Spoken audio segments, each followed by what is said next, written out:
আমার এলাকাবাসী আপনারা কেমন আছেন? ভালো আছেন? বাবুরা কেমন আছেন? মুখে তো হাসি দেখি না। হ্যাঁ, ভালো আছেন? বলেন কেমন আছেন? ভালো আছেন? কোনো সমস্যা নেই। ভালো আছেন? হ্যাঁ, ভালো আছে। কেমন আছেন? আমাদের কোনো সমস্যা নাই। আমরা আমাদের দলের ভারপ্রাপ্ত চেয়ারম্যান দেশনায়ক তারেক রহমান দ্বিতীয়বার এই স্বাধীনতা পাওয়ার পর উনি আমাদেরকে বলছে স্ব এলাকায় চলে যান।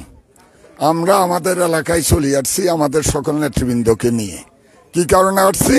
আমাদেরকে প্রথম কন্ডিশন দিছে, কোনো হিন্দুদের উপর কোনো অত্যাচার নির্যাতন আমি বরদাস্ত করব না।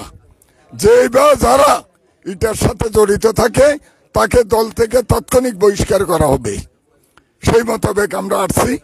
আমরা হিন্দু অধ্যুষিত এলাকায় গিয়েছি, বিভিন্ন মন্দির পরিদর্শন করেছি। সন্দ্বীপে কোনো এলাকায় কোনো হিন্দু কোনো মন্দিরের উপর কোনো কিছু হয় নাই। এটা ঠিক কিনা? এটা ঠিক।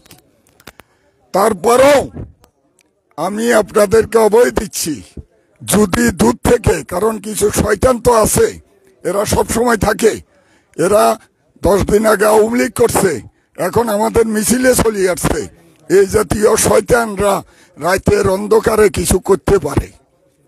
আমাদের এই এলাকার যারা আমাদের বিএনপির নেতা তাদেরকে ইতিমধ্যে আমরা নির্দেশ দিয়েছি, এই জাতীয় ঘটনা যারা ঘটাবে তাদেরকে ধরে নিয়ে এসে এই যে ইলেকট্রিক্যালের খাম্বা হয় ভালো করে দেখেন, ওইটাতে গরুর দড়ি দিয়ে বেঁধে ফেলবে।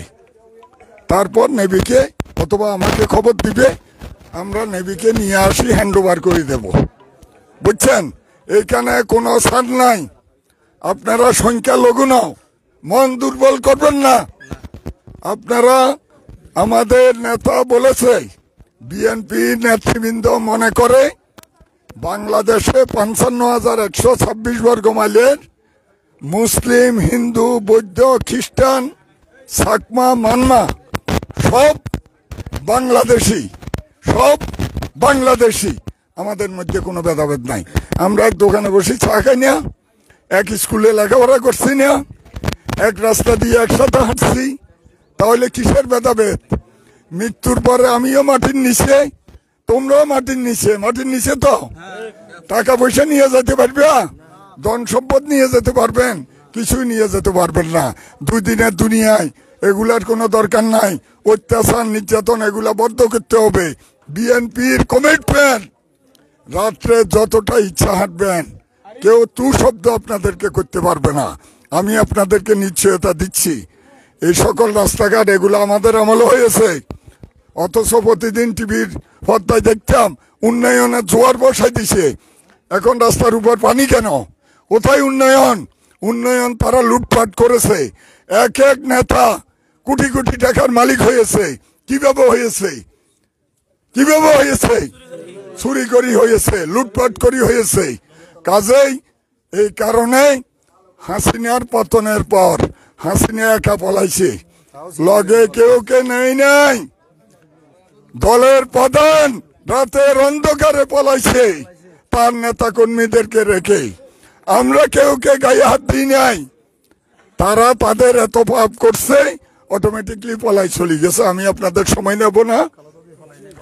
আমি আমাদের নেত্রী, গণতন্ত্রের মা, আপসহীন দেশনেত্রী, জীবনে কখনো আমাদের দেশের লোকজনকে ছেড়ে কোথায় যায় নাই।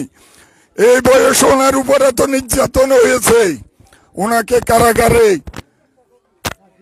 নিক্ষেপ করেছে। এই 3-4 দিন আগে উনি মুক্ত হয়েছে, অসুস্থ ছিল। তারপরও উনি আপনাদেরকে ছেড়ে যায় নাই। উনি ইচ্ছা করলে চলে যেতে পারত।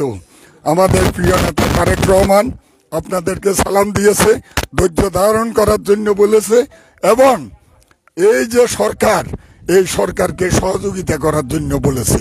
নেভি আসছিল কিছুক্ষণ আগে, হ্যাঁ, নেভি আসবে, ঘুরবে।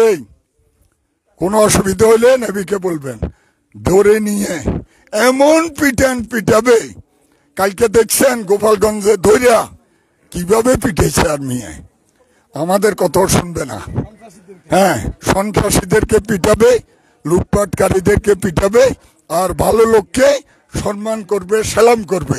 আমাদের দলীয় নেতারাও আপনাদেরকে সম্মান করবে, সালাম করবে। সবাই ভালো থাকবেন। বাংলাদেশ জিন্দাবাদ, বাংলাদেশ জাতীয়তাবাদী দল জিন্দাবাদ, দেশনেত্রী বেগম খালেদা জিয়া জিন্দাবাদ। তারেক রহমান আপনার অপেক্ষায় টেকনাফ থেকে তেতুলিয়া, রূপসা থেকে পাথরিয়া, 16 কোটি জনতা, সকলকে ধন্যবাদ।